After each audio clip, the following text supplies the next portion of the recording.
Faith and deliverance. So, what do those two words have in common? That's what we're going to be talking about today. Foundations for Life with Barry Phillips and Mike Clayton. Barry, good to see you. Good You're to see you, Mike. back in your own office. I am. It's nice to be home. To the You know, honeydew list shows up. yeah, it's the Leonard Skinner song that runs through my mind a lot. Coming home. Uh-huh. And it's one that kind of, you're out on. I've been out on the road a lot. You have too. Last month you were very busy. You were over with us, and it was great seeing you and Laura having We some had a time. blast.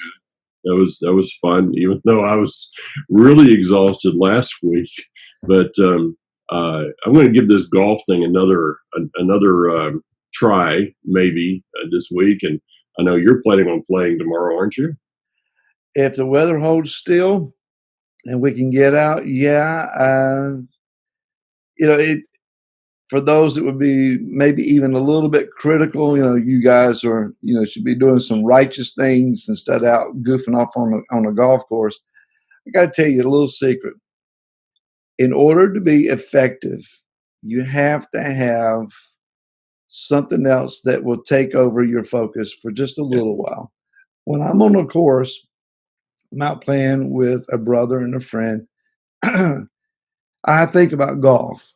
For those hours, I'm just thinking about golf. And it's a detox of the mind. Even Yeshua said to his disciples, come, let's get away for a while and let's rest. So you need some exercise. Of course, my wife says, if you ride a golf cart, you're not exercising. I don't know. Once you go digging in the woods as far as I have to sometimes, that's a lot of exercise. Yeah, we had a cart last week, and we would have had a lot less exercise if we had just walked it. But you get out there and clear your mind. I get out there and every time wonder why I do this. But that's another subject. I remember it quickly. I remember a friend of mine in pastored Sop Choppy First Baptist Church years ago, and he decided one morning he was going to go fishing. It was Monday. And so he went and got he had a small little John boat with a small motor on it. And he's going to go down the river. Well, that guy had to get gas in for the motor. So he pulled up the gas station, and a guy walked up from his church and said, well, Brother Henry, going fishing again, huh? And Henry said, I hadn't been fishing in months. He said, I looked at him and said, well, when you just work on Sunday and Wednesday, you got to find something to do with your time. That's the attitude. But that's not the attitude of people that watch us, so we'll move on from there. Okay. We talked last week about faith, and what do the words faith and deliverance that I started with have in common? I believe it's this, that both require action. And maybe this is kind of something that's a carryover. When we come into this walk of Torah, to say that we just make an absolute clean break and move on, and not having, as Dr. Zakina says, when did my luggage become my baggage? We leave there with some luggage and find out later that it's baggage, and then figure out how to get rid of it.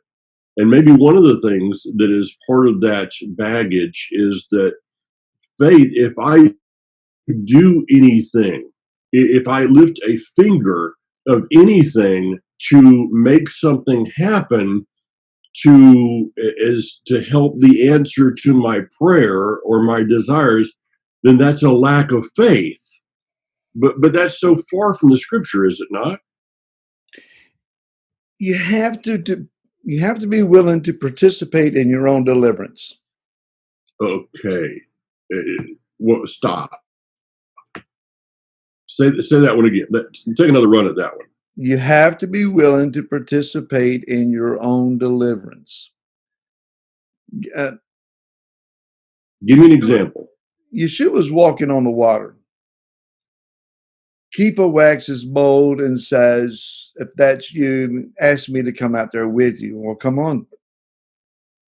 He swings his legs over the sides of the boat, and I'm sure that his fellow disciples are all grabbing him. Have you lost your mind? No, you can't do this. And he shrugs them off, and in his bold belief, he starts walking on the water, realizing somewhere halfway across, this is actually working. Keeps his eyes on Yeshua, and then a wave maybe hits him up against his legs or his back or something. And he looks around and he has this thought, men can't walk on water. Now he cried out, Yeshua, save me. But at some point, Mike, he had to reach his hand up. Yeah. To that degree, he was participating in his own deliverance. I am willing to reach up to you because I believe that you have the authority and the power to pull me up. It's one thing to walk on water, but Kepha would have been completely dead weight to Yeshua, right? He's sinking. Waves are sweeping over him.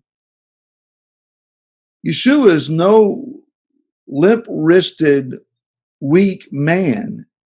He's a man's man. He had the power and the girth and the ability to grab him by the hand and pull him physically, dead weight and all, out of the water. But Kepha also had to trust that he could walk on water back to the boat. Otherwise, Yeshua had to pick him up like a baby and carry him back to the boat. Kepha not only walked on water to Yeshua, he was able, by holding on to Yeshua, walk back. To participate in your own deliverance means when you cry out for your rescue and for your freedom and liberty, you reach up to the one who offers that to you, but then you hold on to him while you walk back to where you need to be. You know, I haven't really, as you're talking, my mind's kind of racing around of the picture of all this. And, we've both been out on the Galilee and the Kinneret with, in the larger boats, but to be on one of those small ones that they were on would have been pretty interesting in that day. But, the thought is that when Kepha lost his focus, that all of a sudden he just, gravity took over and he was down into the water over his head within a moment's time. Is it possible that, this can't be answered, of course, but is it possible he started to sink slowly? At what point in his kind of descent into the water did it happen when he got to his kneecaps, maybe to his waist, maybe to his neck? At what point in that sinking into the water did he actually look up? He's got a decision, an interesting decision here, in that Kepha is not a man that is unaccustomed to water. He's lived his life on the water. This guy is. I've been around fishermen. These are not, as you said, weak people.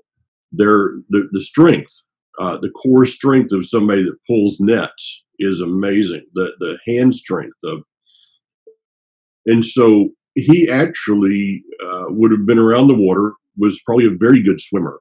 He had the ability within himself to swim to the shore.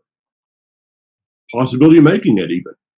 But he chose, instead of looking at his natural abilities at that moment, he chose to look unto Yeshua. So I think that lesson taught him something later on in the book of Acts, specifically. I didn't say that one this morning. In chapter 12, Kepha finds himself in a prison, and he's sleeping. Okay, he's had quite a day. I guess part of his walk of faith is that even in the midst of the possibility of being put to death the next day, I would imagine most of us would not have slept real good that night. But Kefa's his faith is to a place he says, might as well get a nap, you know. And then an angel enters into the prison cell. I find this one of the most fascinating accounts in Scripture, in that it in detail describes that the angel did nothing for Kefa that he could not do for himself.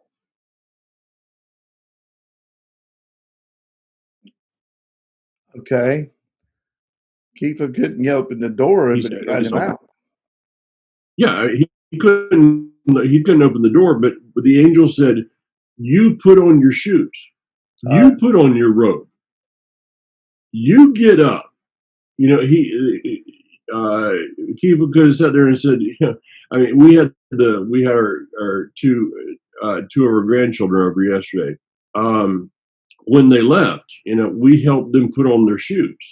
Well, if when Daniel, our son, you know, their father comes over and he gets ready to leave, if you know, I've got a 25-year-old in my lap and I'm helping him put on his shoes, somebody's failed at parenting here. Okay. Just say. So there's a time in which, in our early years of faith, that the Father will send someone to help us put on our shoes. But there's a time He expects us to grow up and put on our own shoes. when Laura and I were with you guys last week, You put on your own shoes.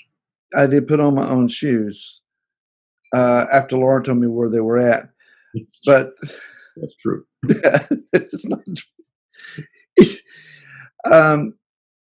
You gave me an opportunity to speak to some folks there, and something that came out of that was this phrase: deliverance should not be a lifestyle. Yeah. There are folks that they are in constant need of some sense of rescue, of deliverance, of affirmation. When you look at somebody and you wax bold and you tell them, look, shape up, be a man, stand your ground, you can do this. I've got confidence in you. This is your successes. And you rehearse, look, you did this and you did this and you did this. Now I know you can do that.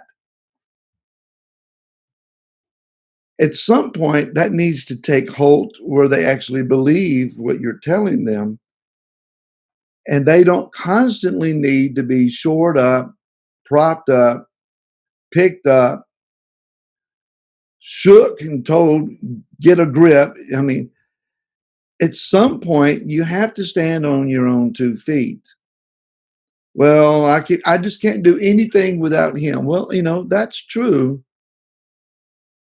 But Yeshua is not going to do it for you as much as he wants to empower you to do it for him. Good way to put that. You know, do we believe or not? To believe is not just to have a mental assent on something other, a mental conclusion about something. Belief is about acting. Now, there are people that have had a very traumatic series of events, childhoods, etc., and their traumas, their brokenness, sometimes even their demonic influences, they're layered, one on top of the other. And you have to peel off one layer in order to peel off the other.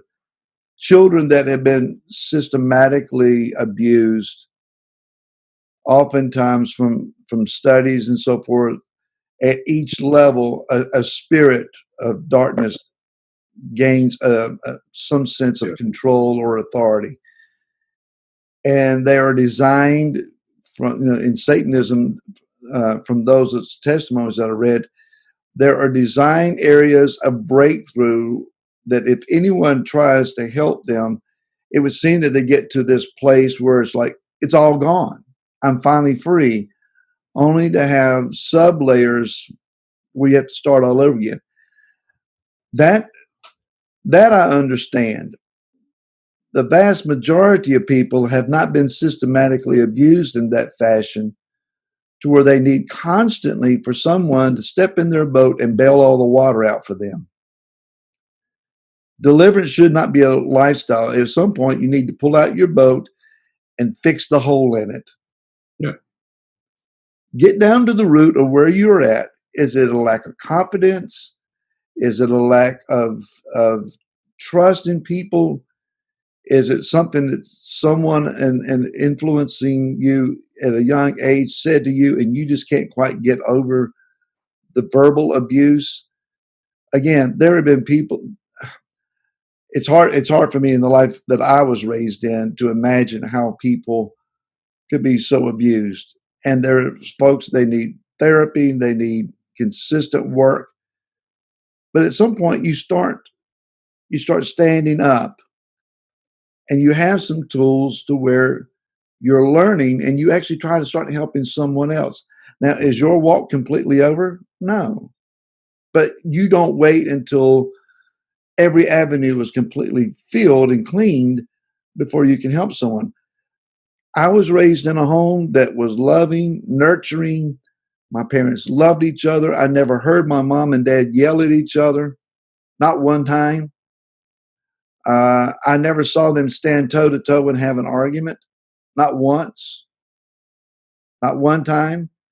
Not one time did uh, mom say to us, well, there's no food in the house. We can't eat tonight. There was always something on the table. I may have been wearing my cousin's hand-me-downs, but I had clothes to wear, and I hated their choice in style. It was bad. It was really bad. But you know Yeah, what? my mother shopped at the Sears bargain basement. Uh, when I went to school, I had food in my stomach. My body was clean. I knew my parents loved me, and I knew they'd be home when I got there. We were not wealthy by any stretch of the imagination. Factory work in Martinsville in those days didn't pay very much. Matter of fact, I don't know that my dad ever made much over $10 an hour in his entire life. Hmm. He may have retired at that wage, but he certainly didn't make it when I was a kid. What I'm saying is, I didn't have everything, but I have my own stuff to deal with. Yeah. My worst adversary is sitting here between my two ears, right here. And I can get in a funk. I can get in a bad place. I can get depressed. I can get melancholy. I can fall down between the cracks. But I have to pick myself up. I can't live there. I can't help anybody else if I'm still dragging around my own ball and chain. So it doesn't matter whether you have a perfect childhood or whether you had a horrible childhood. We all have deliverances that we need. We all have issues that we have to deal with. Deal with them. You can't. Let me put it this way. There are sometimes folks, if they don't have something to draw the attention to themselves with, as in their issue, there's a fear no one will then pay attention to me.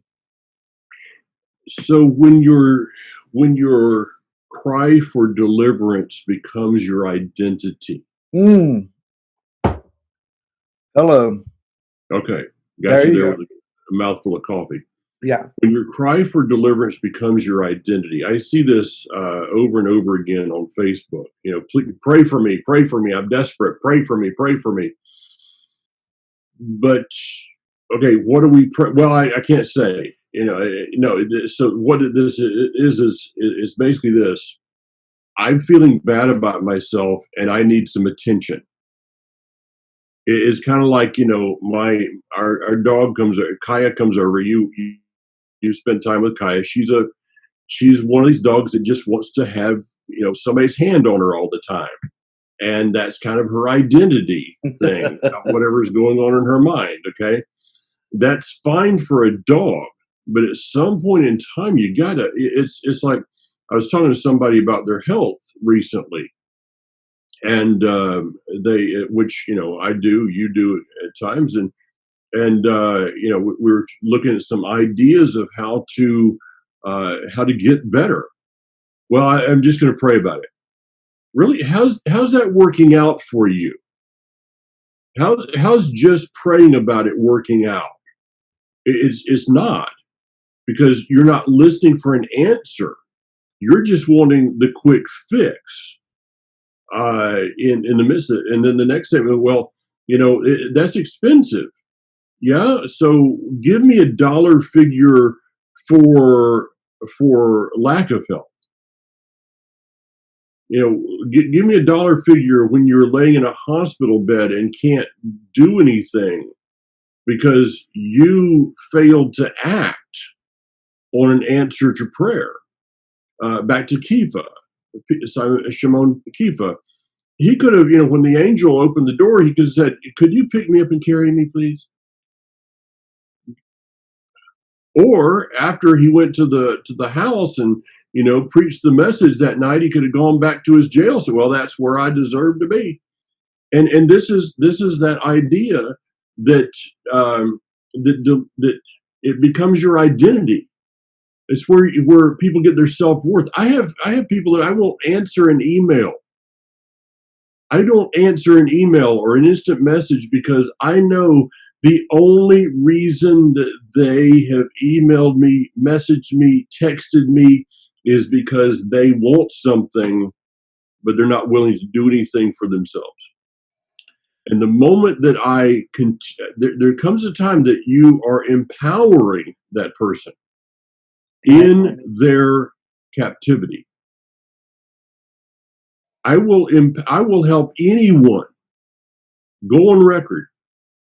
I will help anyone in the empowerment of your deliverance.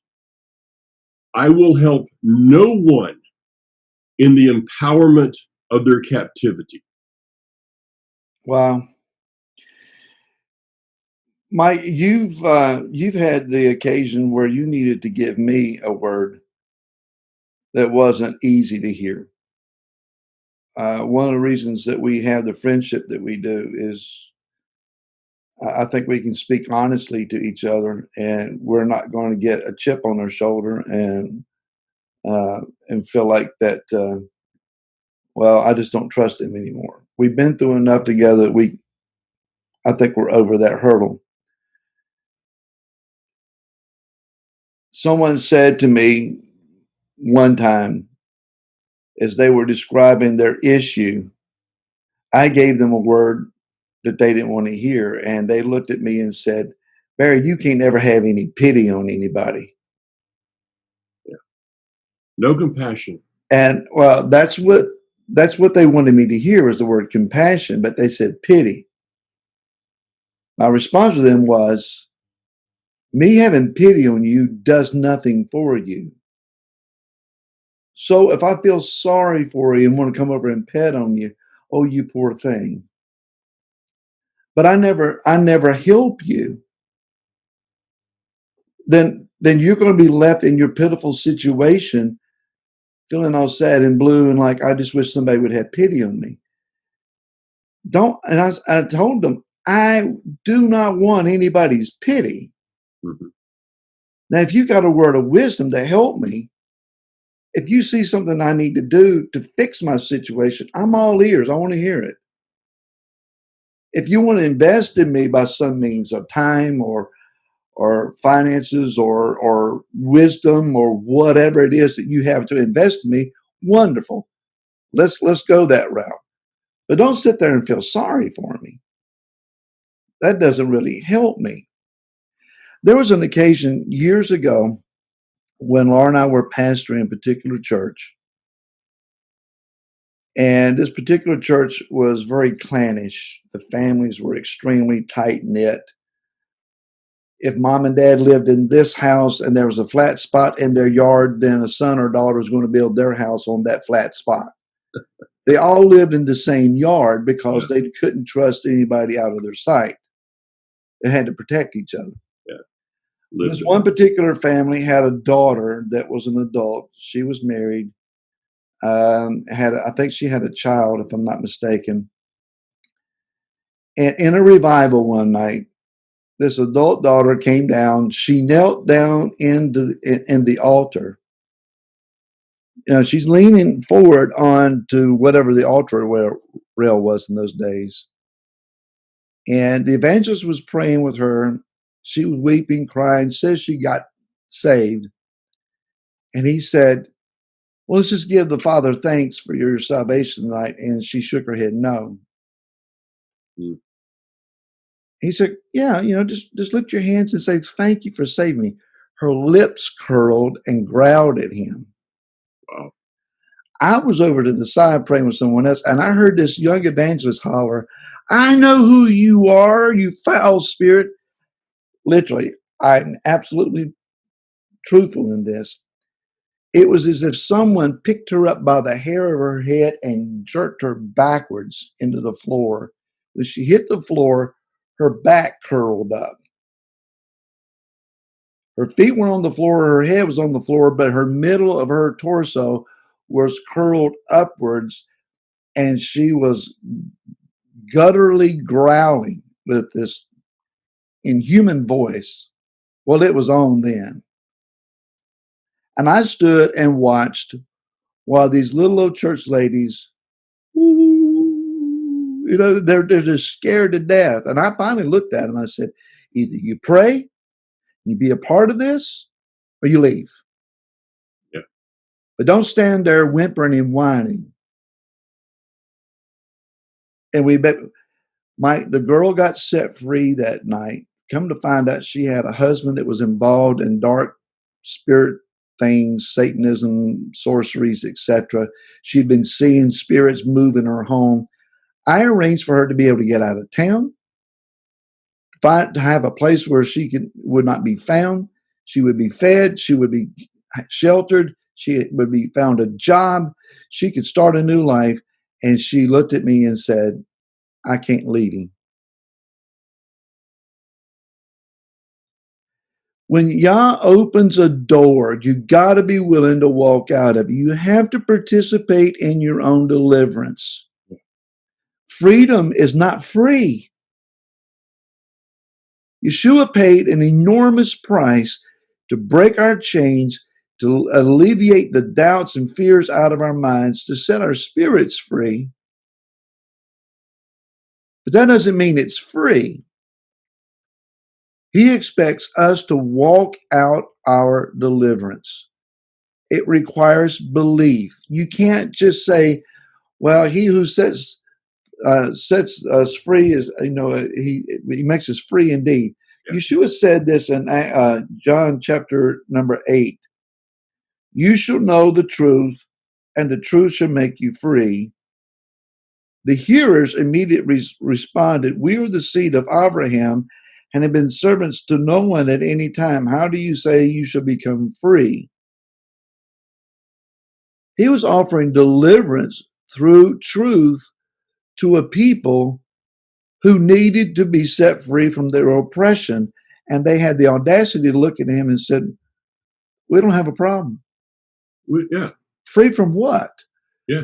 Because culturally, we are descendants of Abraham. Therefore, the principle is we can never be anyone else's servant. Really? Let's go back and get a history lesson. How many times were you enslaved? How about when you were in Mitzrayim? How about when you went to Babylon? How about when the northern tribes went into Assyria and you hadn't seen them since? What do you mean you're not a slave to anyone? You're a slave under Roman oppression right now. And they said, we don't need deliverance. I said in a thought for the day that I do every 6 days a week, and put this on Facebook a lot of times. The greatest asset that a man can have, a man or woman, the greatest asset the man can have is a truthful mirror.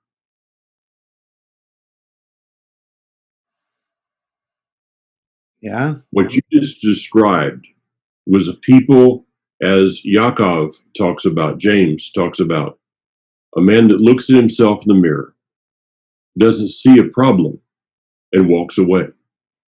will continually be in bondage to that captivity. Yes. I know we're running out of time. I want to go back to something you talked about, the pity and compassion, and well, you're just hard-hearted and all those things. There's a story that's told often when talking about the 99 sheep and the one sheep, and that is that sometimes you have a rebellious sheep. And that sheep, I just did a message be coming out tomorrow or Thursday on the newsletter. It's a revisit of a message I did years ago on sheep, wolves, and shepherds. A sheep will wander away from the flock. They'll get by themselves. And in doing so, becomes a right target to be victimized by the wolves. Wolves will normally not get into the center of a pack. They will not come close to the shepherd. But if the sheep wanders far enough away, then they're likely target for the wolf. It is said that a shepherd, if a sheep continues to do this over and over and over again, that eventually that shepherd will break a leg of the sheep and begin to carry it until that leg heals, so as to reset the very basic instinct of the sheep, to reset it from wandering astray to falling in love with the shepherd, to where that sheep doesn't want to leave the shepherd's shadow. Breaking that leg, well, that's just not compassionate. That's you're not showing mercy. You're not showing grace, because they don't understand that a shepherd will do whatever it takes for the sheep's best interest. So it's not about, if somebody says, well, you don't have any compassion, what they're doing is saying, I don't want to deal with my problem. I want to try to point out your problem and focus on you, so I don't have to focus on me. Wow. Yeah. That's really not compassionate. It's hard-hearted. It's just downright mean. I know that. You're welcome. Mike, if someone has a figurative chain around them and then a lock holding the chain together, do you want a group of people standing around you, each taking a turn to pick the lock with a screwdriver or a little pin or something? Or do you want someone to stand before you with the key that fits the lock? Either that or a big set of bolt cutters, one of the two. One of the two. So the analogy here is, with the group of people constantly trying to pick that lock, someone's paying attention to you. People are gathered around, and you feel comforted by at least the effort. But nobody's really going to open that lock. But if someone stands in front of you with the key fits. You have to make a decision. Do I want to be free or not? Once the chains come off, I don't have to wear them anymore. Yeah. I don't need to carry them around and show everybody, well, this is what used to hold me. Drop the chains and get away from them. Yeshua has the key. Now, a lot of people will have an attempt to pick your lock with words of advice and words of encouragement and time spent holding your hand and time praying for you and anointing you with oil, and all of those things are good in their own moment. But ultimately, you've got to find the one with the key. And it may be a word of Yeshua that you don't want to hear, but it will open your lock. So there's a point in time where it's like, I want Yeshua to give me the key to get this thing off of me. Yeshua will give you that key so that you can go to someone else that's in a similar situation and open theirs. Yeah. Someone who's been delivered will then have the capacity to see other people delivered. It takes truth. Yeshua said it's truth. Truth is the key. We got to be willing to hear the truth. We got to be willing to apply the truth, and we got to be willing to walk that truth out. Well, That's the keys to deliverance, is hearing what you need to hear and applying it. you can never be set free as long as you have your identity in the chain. Well, I When the don't know chain that is no longer, when the chain's no longer your identity, then you can be set free. and you need There your new are, identity. yeah, because there, I mean, it's something that you weep over, that you hand somebody a key and they choose the chain. What do? You go find somebody else that doesn't want the chain. We got to run, Barry. We'd love to hear your comments on this. And for those that are listening, you're hurting, you're broken, and you need help, contact us. If we can't help you, we can try to find someone who can in your area. Yeah. Please reach out. We'd love to hear your comments. So the next week, shalom. Shalom.